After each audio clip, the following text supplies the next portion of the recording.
اعوذ باللہ من الشیطان الرجیم بسم اللہ الرحمن الرحیم الحمد للہ علی ما انعم ولہ الشکر علی ما الہم والثناء بما قدم من عموم نعم ابتدأها والسبوغ آلاء اسداها وتمام منن والاها جمع عن الإحصاء عددها ونأى عن الجزاء أمدها وتفاوت عن الإدراك أبدها وندبهم لاستزادتها بالشكر لاتصالها واستحمد إلى الخلائق بإجزالها وثنى بالندب إلى أمثالها ثم الصلاة والسلام على سيدنا ومولانا أبي القاسم محمد اللهم صل على محمد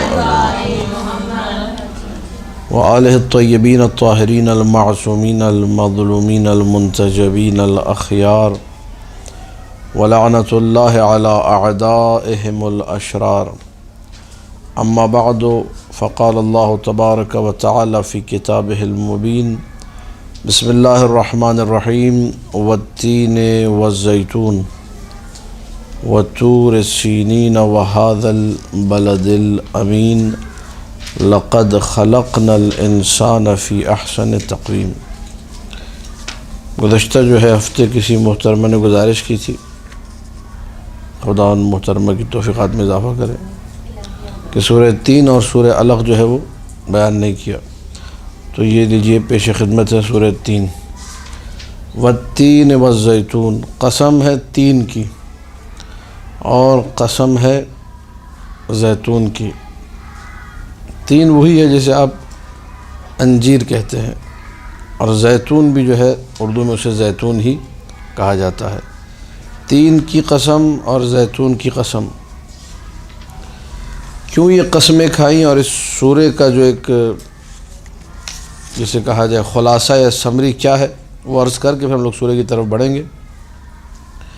اس سورے میں اللہ سبحانہ و تعالی نے انسانیت پر اپنے احسانات کو گنوایا ہے، اور مومنوں کا جو بڑا اجر عظیم جسے کہا جائے، اس بڑے اجر کو، اس اجر عظیم کو بیان کیا ہے۔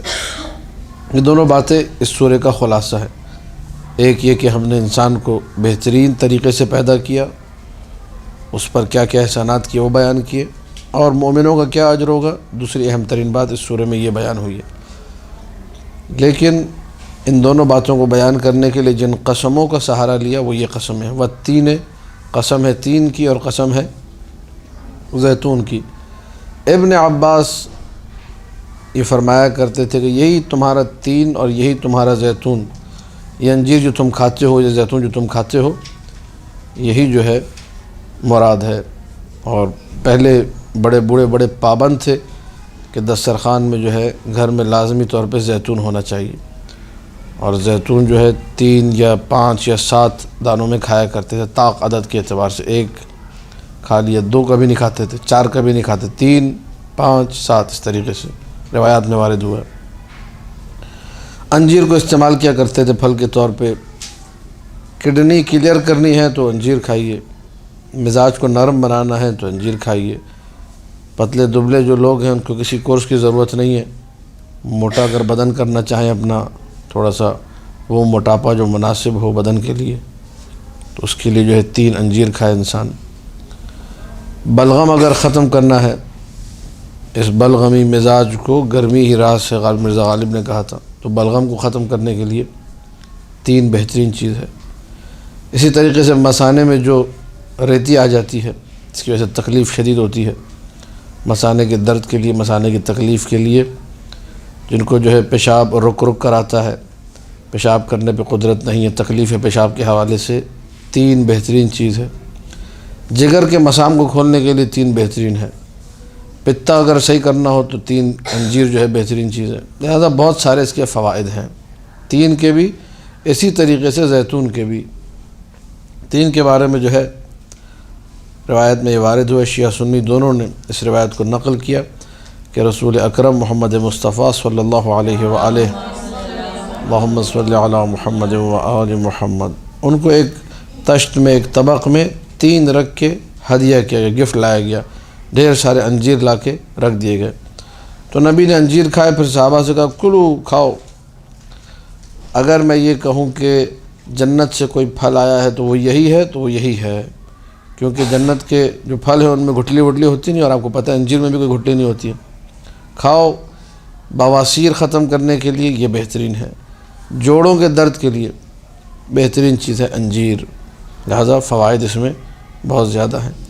اسی طریقے سے جن کے منہ میں بدبو ہوتی ہے، اور منہ کی بدبو کی وجہ سے بہت سارے لوگ ان سے قریب کے بھی اور دور کے بھی دور رہتے ہیں، تو وہ جو ہے 3 کا انجیر کا استعمال کریں۔ جو خواتین جو ہے پریشان ہیں، بال نہیں نکل رہے، گنجی ہے مثال کے طور پر، گنجی خواتین کے لیے انجیر بہترین ہے بالوں کو بڑھانے کے لیے۔ پیرالائز ہے، ہاتھ پاؤں میں راشا ہے، کام نہیں کر رہا تو اس کے لیے بھی انجیر بہترین ہے۔ یہ سارے فائدے گنے چنے فائدے جو تفاسیر میں انجیر کے ذکر ہوئے، اس کے علاوہ سینکڑوں اور فائدے جو کہ قدیم طب نے بیان کیے وہ الگ ہیں، اس سے کیا کیا نسخے اور کیا کیا جو ہے دماغ کو کس طرح تیز کرتا ہے وغیرہ وغیرہ، وہ ساری کہانیاں الگ ہیں۔ زیتون کو قرآن نے شجرہ مبارکہ کہا، والتین والزیتون، زیتون غذا بھی ہے، زیتون دوا بھی ہے، زیتون پھل بھی ہے۔ زیتون کا تیل جو ہے بالوں کے لیے بہترین ہے، زیتون کا تیل جو ہے بدن کے لیے بہترین ہے۔ نیند نہیں آ رہی تو ناف میں انسان کہتے ہیں 2 قطرے ڈال کے سو جائے تو نیند بہترین آ جاتی ہے۔ اور روئے زمین پر طوفان نوح کے بعد سب سے پہلا جو درخت تھا وہ اسی کہتے ہیں زیتون کا تھا۔ اور اس کے علاوہ زیتون کے پتے فائدہ مند ہیں، زیتون کا ایک سرما بنتا ہے جو توتیائے چشم کے لیے جو ہے کہتے ہیں قائم مقام ہے، اور جو ہے اس کو جو ہے بہت نفع پہنچاتا ہے اس حوالے سے۔ اس کے بھی جو ہے طبی حوالے سے بے پناہ فائدے ہیں، لہٰذا قسم کھائی، قسم ایسی چیز کی کھائیے کہ جس کے فائدے بے شمار ہیں۔ والتین والزیتون، یہ تب قسم کا معنی بنے گا جب انہی دونوں چیزوں کو، 3 یعنی انجیر اور زیتون یعنی وہ زیتون جس کو ہم لوگ زیتون ہی کہتے ہیں، یہ مراد لیا جائے۔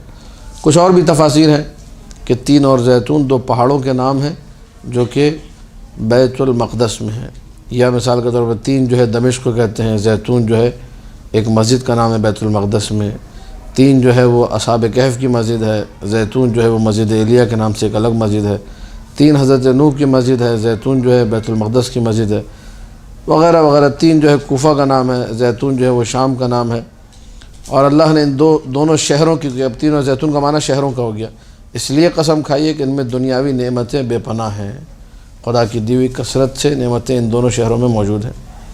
پھر اس کے بعد تیسری قسم کھائی والطور سینین، اور قسم ہے اس طور کی جو سینین کا طور ہے۔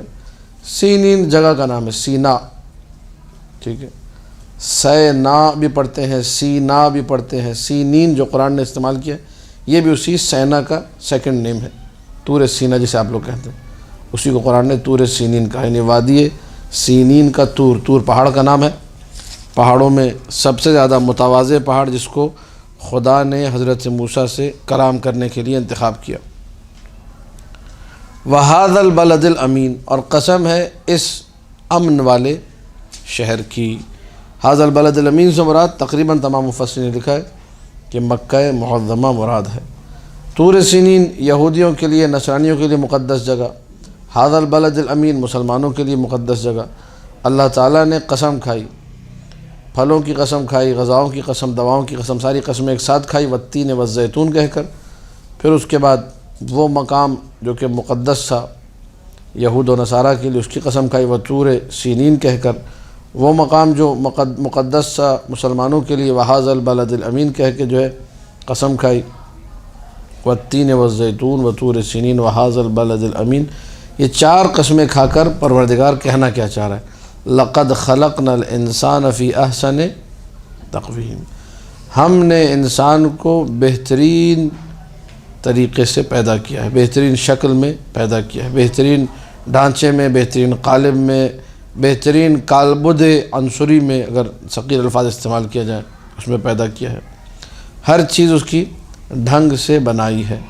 اب کچھ لوگوں کی کچھ چیزیں بے ڈھنگی ہوتی ہیں، اس میں ان کی اپنی غلطیاں ہوتی ہیں، لیکن یہ کہ اللہ جو ہے وہ احسن الخالقین ہے، اس نے ہر چیز کو ایک انتہائی مناسبت کے ساتھ، انتہائی جو ہے تدبر کے ساتھ جسے کہا جائے، جو تدبیر اس کی ہے، تدبر کی تعبیر تو خیر درست نہیں ہوگی، تمام تدبیر جو اس نے استعمال کی، جو حکمت استعمال کی، وہ اوج پر نظر آتی ہے خلقت انسانی میں۔ کوئی چیز بے مقصد، بے غرض و غایت آپ کو بدن انسانی میں نظر نہیں آئے گی۔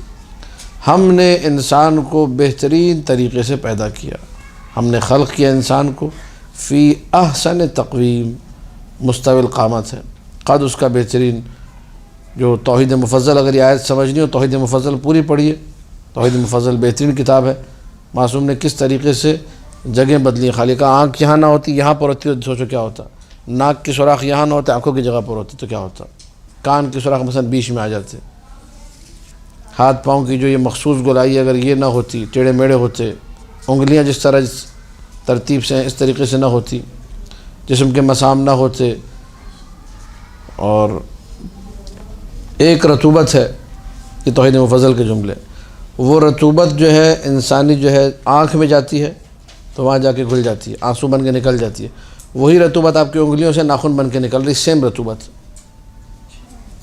الٹا اگر ہو جائے، ناخن اگر آنکھوں سے نکلنے لگے تو کیا ہوگا، بیڑا غرق ہو جائے گا، انسان تڑپ تڑپ کے مر جائے گا، ایسی کیفیت ہو جائے گی۔ ایک رطوبت جو انگلیوں سے نکلے تو ناخن بن جائے، آنکھوں سے نکلے تو آنسو بن جائے، اور آنکھوں کو جو نم رکھتی ہے یہ وہی رطوبت ہے۔ کیا عجیب و غریب خلقت ہے، احسن تقویم، انسان حیران رہ جاتا ہے۔ لہذا اس جملے کو لقد خلقنا الانسان فی احسن تقویم زیادہ نہیں کھولوں گا، گزارش یہ کروں گا کہ آپ لوگ توحید مفضل واجب سمجھ کے پڑھیے، بہترین کتاب ہے زندگی بنانے والی، اور اس احسن تقویم کو سمجھانے والی کہ پروردگار نے کیسے انسان کو خلق کیا ہے۔ ثم رددناہ اسفل سافلین، یہ انسان ہمارے اختیار میں ہے، پیدا ہم نے اس کو بہترین کیا، پھر اس کو پلٹا دیا آخری پستی کی طرف، رددناہ اسفل سافلین۔ بچہ تھا، نومولود بچہ شکم مادر میں تھا، ہم نے جو ہے اس کو وہاں سے نکالا، اس کے لیے شیر مادر کا بندوبست کیا، اس کے لیے گہوارے کا بندوبست کیا، ماں باپ کی سایہ طفت کا بندوبست کیا، پال پوس کے جب اس کو بڑا کر دیا، اچھے لوگ اسے مہیا کر دیے، سارے معاملات دیکھتے رہے۔ اب عمر کا وہ مرحلہ ہے کہ رددناہ اسفل سافلین، بوڑھا اور کھوسٹ، ٹھیک ہے، 60 سال پورے ہو گئے، اب حالت ایسی ہو گئی کہ اب چلنے پھرنے کے قابل، جس طرح پہلے جو ہے وہ واکر میں چلتا تھا تو اب ویل چیئر میں چل رہا ہے، ٹھیک ہے، دونوں میں ہی جو ہے واکر ہو یا ویل چیئر ڈبلیو لگا ہوا ہے، تو وہاں سے اٹھا کے یہاں رکھ دیا۔ رددناہ اسفل سافلین، اللہ جو چاہے وہ کرتا ہے، اللہ کے اختیار میں ہے۔ ثم رددناہ اسفل سافلین، یہ ظاہری معنی ہے، اور یہی معنی جو ہے قرینے کے اعتبار سے جو ہے جو بات چیت چل رہی ہے بہترین ہے۔ ایک اور تفسیر جو دیگر کتب میں موجود ہے، تفاسیر روائیہ میں، لقد خلقنا الانسان فی احسن تقویم، ہم نے انسان کو بہترین خلق کیا، پھر اس نے جو ہے اپنے اعمال ایسے کیے کہ ہم نے اس کو اٹھا کر جہنم میں پھینک دیا۔ اشارہ ہے اس ملعون شخص کی طرف، انسان سے مراد وہ شخص ہو جائے گا کہ اسے اللہ نے پیدا تو بہترین کیا، اللہ کی خلقت میں کوئی نقص نہیں ہے، لیکن اس نے حق امیر المومنین کو جب غصب کیا اور جب ظلم کیا تو اللہ نے اس کو اسفل السافلین میں پھینک دیا۔ یہ تفسیر جو ہے تعویل کے مقام میں امام موسیٰ کاظم علیہ السلام نے بیان فرمائی ہے۔ اللہم صلی علی محمد و آل محمد۔ تو اسفل السافلین کے دو معنی ہیں، ایک اسفل السافلین کا معنی ہے کہ جسمانی طور پر انسان جو زمانے کے ساتھ سفر کرتا ہے، بڑھاپے کی طرف جاتا ہے، وہ بڑھاپا مراد ہے جس میں انسان بالکل ایک ایک چیز کا محتاج ہو جاتا ہے، اور ایک معنی اسفل السافلین کا اعمال کے اعتبار سے بدترین ہو جانا یا کفر کی طرف چلے جانا یا جہنم کی طرف چلے جانا، یہ دونوں معنی مراد ہیں اور ہو سکتے ہیں روایات کے اعتبار سے بھی، تفاسیر کے اعتبار سے بھی۔ اگلی آیت ہے الا الذین آمنوا وعملوا الصالحات فلہم اجر غیر ممنون، سوائے ان لوگوں کے جو ایمان لائے اور جنہوں نے نیک کام کیے، ان کے لیے ایک اجر ہے غیر ممنون، اس میں کوئی احسان وغیرہ نہیں، اس میں کوئی احسان جتایا نہیں جائے گا، ان کے اعمال، ان کی زحمتیں محنتیں، جو ایمان لائے، جو عمل صالح کیا، اس کا بدلہ ہی ان کو ایک اجر دیا جائے گا، اور ان پہ کوئی احسان بھی جتایا نہیں جائے گا۔ اب توجہ کیجئے، یہ استثناء کہلاتا ہے۔ استثناء یعنی ایک دائرے میں سے کچھ لوگوں کو ایکسٹریکٹ کرنا، نکالنا۔ میں کہتا ہوں مثال کے طور پہ ساری طالبات محترمات جو یہاں پہ تشریف فرمائے، سب اچھی ہیں، سوائے مثلاً ایک دو کو نکال دیا، مثلاً سوائے، اللہ نہ کرے سوائے کبھی آئے، مثال دے رہا ہوں سمجھانے کے لیے کسی کو برا نہ لگے، دو تین کو مثلاً نکال دیا، اور اب یہ جو دو تین کو نکالا ہے تو ضروری ہے کہ ان کو اس دائرہ طالبات ہی میں سے نکالا جائے۔ اس مثال پہ توجہ کیجئے تاکہ بات جو ہے واضح ہو جائے۔ یہ طالبات کا دائرہ جس میں 20-25 طالبات تھی، ہم نے کہا یہ ساری اچھی ہیں سوائے ان دو تین کے، استثناء کر دیا ان دو تین کو۔ بات واضح یہاں تک؟ جسے نکالا جائے کسی بڑے دائرے میں سے اسے کہا جاتا ہے مستثنیٰ، اور یہ جو آپریشن ہے نکالنے کا جو عمل ہے اسے کہتے ہیں استثناء۔ واضح ہے یہ بات؟ میں نکالنے والا ہوں، میں مستثنی نکالنے والا، جن تین خواتین کو نکالا گیا وہ مستثنیٰ ہیں، ان کو نکال دیا گیا، اور یہ عمل نکالنے کا عمل کہلاتا ہے استثناء۔ الا جو ہے استثناء کے لیے آتا ہے عربی زبان میں، یعنی کچھ کو نکالنے کے لیے، الا الذین، ٹھیک ہے۔ ہم نے انسان کو خلق کیا بہترین تقویم پر اور اس کو پھر پلٹا دیا پستی کی طرف، الا الذین آمنوا وعملوا الصالحات۔ یہ کون سا استثناء ہے؟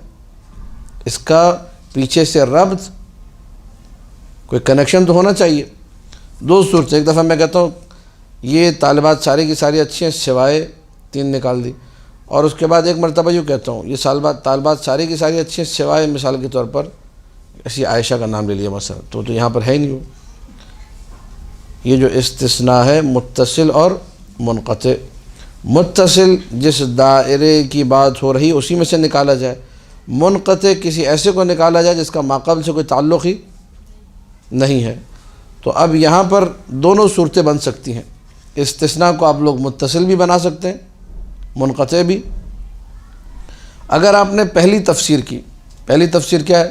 ہم نے انسان کو بہترین تقویم میں خلق کیا اور اس کے بعد اس کو کیا بنا دیا؟ بوڑھا بنا دیا، اسے پستی کی طرف لے کے بیچارہ اپنے کام کاج نہیں کر سکتا تھا۔ یہ جو لوگ لنگڑے ہو جاتے ہیں، ویل چیئر پہ آتے ہیں بیچارے، چلنے پھرنے کے قابل نہیں رہتے، وہ مراد ہے۔ الا الذین آمنوا وعملوا الصالحات، سوائے وہ لوگ جو ایمان لائے، جنہوں نے عمل صالح انجام دیا، یہ بھلے بوڑھے ہو جائیں، بیچارے کوئی کام نہ کر سکیں، پھر بھی ان کے پاس اجر محفوظ ہے۔ کنیکشن سمجھ میں آ گیا؟ انسان کو بہترین خلق کیا، پھر کیا بنا دیا؟ اس کو بوڑھا بنا دیا، پستی کی طرف لے گئے، سوائے ان لوگ، یہ لوگ اسفل السافلین نہیں ہیں، جو بوڑھے ایمان لائیں اور عمل صالح کریں، بھلے بڈھے ہو جائیں، بڑے کام کہیں گے۔ یہ کیا ہے؟ یہ ان کے لیے اجر ہے، وہ اجر جو کسی احسان کی وجہ سے نہیں ہے۔ فَلَهُمْ أَجْرٌ غَيْرُ مَمْنُونَ۔ تو پتہ چلا مومن جو بڈھے ہیں، مومن جو بڈھیاں ہیں، یہ بڑی کام کی ہیں، ان کو اجر ملے گا، اور یہ اسفل السافلین ان کو کاؤنٹ نہیں کیا جائے گا، ان کو یہ نہیں کہا جائے گا پستی کی طرف چلی گئی اور یہ ساری باتیں، ان کے لیے اجر ہے، یہ بیکار کے نہیں ہے، یہ محترم لوگ ہیں۔ جس طریقے سے اصحاب، اور اس کو تھوڑا سا اور کلیئر اور واضح کر دوں، اصحاب کہف کی عمریں تھیں مثلا 48 سال، 50 سال، 55 سال، لیکن سورہ کہف میں آتا ہے اذ اول فتیۃ الی الکہف، جب وہ جوان ینگ لوگ گئے غار کی طرف، تو راوی نے پوچھا مولا ان میں سے کوئی ایک بھی جوان نہیں تھا؟ سارے کے سارے جو نا 60 کے قریب تھے، کوئی 45 کا، کوئی 48 کا، کوئی 50 کا جوان، تو ان میں کوئی خبر جوان جو ہو 18-20 سال والا وہ تو کوئی بھی نہیں ہے۔ اور قرآن کہہ رہا ہے کہ جب جوان گئے، ٹھیک ہے، جب جوان گئے غار کی طرف، تو کون سے جوان ہے؟ اس میں کوئی بھی جوان نہیں ہے۔ تو مولانا نے کہا من آمن باللہ واتقى فهو الفتى، جو ایمان لے کر آئے اللہ پر اور تقوی الہی اختیار کرے، حقیقت میں جوان وہی ہے۔ تو اگر انسان بڈھا بھی ہو جائے لیکن ایمان اور عمل صالح ہے تو وہ جوان ہی کہلائے گا، اس کو کالا کورے لگانے کی ضرورت نہیں ہے، قرآن کی روح سے، روایات کی روح سے وہ ویسے ہی کیا ہے؟ جوان ہے۔ واضح ہے بالکل؟ سوائے آمنوا وعملوا الصالحات کے، یہ لوگ جو ہے یہ اسفل السافلین کی طرف، یہ اپنے ایمان یا اپنے عمل صالح کی وجہ سے اپنا اجر رکھتے ہیں، جو اجر جو ہے کسی منت اور کسی احسان کی وجہ سے نہیں، ان کے ایمان اور عمل صالح کا نتیجہ ہے۔ فما یکذبک بعد بالدین، پس کون ہے جو جھٹلائے، کیا وہ چیز ہے جو تکذیب کرے آپ کی بعد بالدین، یعنی قیامت کے دن، یوم القیامہ، کون ہے جو آپ کی تکذیب کرے، آپ کو جھٹلائے؟ ٹھیک، فما یکذبک، اے انسان کس چیز نے تجھے وادار کیا، کس چیز نے تجھے ایسا بنا دیا؟ ساری نشانیاں دیکھنے کے بعد ایک پورا جو ہے اس پہ لیکچر میں دے چکا ہوں، من عرف نفسہ فقد عرف ربہ، جو اپنے آپ کو پہچانے وہ اپنے رب کو پہچان لیتا ہے۔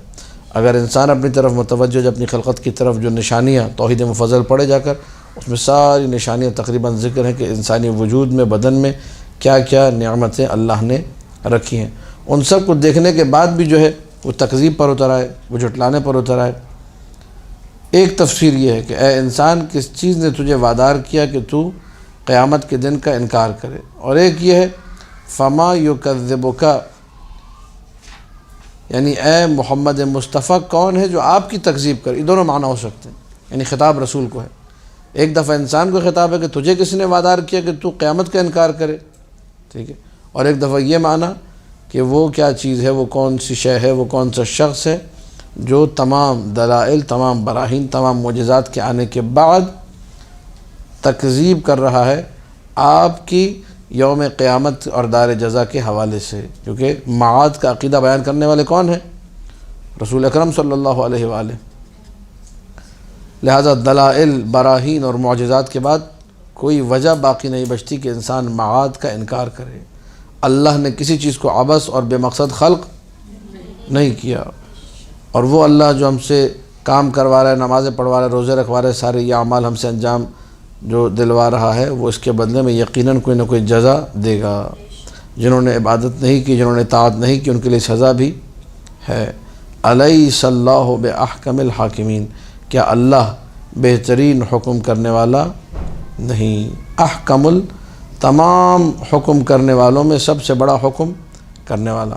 تو اس میں اللہ تعالیٰ نے اپنی تمام قدرتوں کو پہلے ثابت کیا۔ انسان کو ہم نے بہترین خلق کر دیا، اٹھا کے اس کو بوڑھا بنا دیا، اس کو جو ہے پستی کی طرف لے گئے، اس کو زندگی کے اس پسترین حصے کی طرف لے گئے۔ عمر بڑی ہے لیکن ہر ایک کا کیا ہے؟ محتاج ہے۔ جب اللہ یہ کر سکتا ہے تو اللہ پھر کچھ بھی کر سکتا ہے۔ جس اللہ میں قدرت ہے وہی اللہ سزا اور جزا پر بھی قادر ہے، بہترین فیصلہ کرنے والا بھی وہی ہے۔ یہ سورہ جب اور یہ آیتیں جب آتی تھی الیس اللہ باحکم الحاکمین، کہ اللہ بہترین حکم کرنے والا، کہ اللہ بہترین فیصلہ کرنے والا نہیں ہے، تو فوراً نبی جو ہے کہتے تھے ہاں ہاں بلا بلا بلا، مطلب نعم، یس یس، بالکل ہے اللہ۔ وَأَنَا عَلَى ذَلِكَ مِنَ الشَّاهِدِينَ، اور میں اس بات پر گواہ ہوں کہ اللہ سب سے بہترین فیصلہ کرنے والا ہے۔ اسی طریقے سے باقی ائمہ سلام اللہ علیہم بھی جب یہ سورہ کریمہ کی تلاوت کرتے تھے، سورہ مجیدہ کی، تو فوراً سورہ والتین والزیتون کے آخری آیتوں کو پڑھنے کے بعد الیس اللہ باحکم الحاکمین، فوراً یہ جملہ کہتے تھے بلا بلا بلا بلا، یعنی ہاں ہاں اللہ ہی بہترین حاکم ہے۔ وَأَنَا عَلَى ذَلِكَ مِنَ الشَّاهِدِينَ، اور میں اس بات پر گواہ ہوں۔ تفاسیر میں موجود ہیں روایتیں، حتیٰ کہ سنیوں نے بھی نقل کیا، جس نے اس سورہ کی تلاوت کی، سورہ تین والزیتون کی، اللہ اس کو دو خصلتیں دیتا ہے، عافیت اور دوسرا یقین۔ اس کے یقین میں بھی اضافہ ہوتا ہے، عافیت میں بھی، جب تک دنیا میں، اور جب دنیا سے چلا جاتا ہے جتنے سورہ تین والزیتون کے پڑھنے والے سب کا اجر بھی اللہ اس کو عطا کرتا ہے۔ اسی طریقے سے جو شخص اپنی واجب نماز میں یا مستحب نماز میں سورہ والتین والزیتون کی تلاوت کرے گا، تو روایت کے مطابق امام جعفر صادق علیہ الصلوۃ والسلام کا ارشاد ہے اعطا من الجنت حیث یرضا، یا اعطی من الجنت حیث یرضا، اس کو جنت میں وہ جگہ دی جائے گی جہاں پہ یہ خوش ہوگا۔ جو چاہے گا مجھے بھئی وہ یہ جگہ اچھی لگ رہی مجھے، یہاں پہ مثال کے طور پہ حور کا میں مجھے کسی اور جگہ لے جایا جائے، اس کو وہیں لے جائیں گے، جہاں دل چاہے گا اس کو کہیں گے وہیں پر لے جاؤ۔ یہ سورہ تینوں، سورہ والتین والزیتون کے پڑھنے کا ثواب ہے۔ یہ ایک سورہ ہمارا مکمل ہوا۔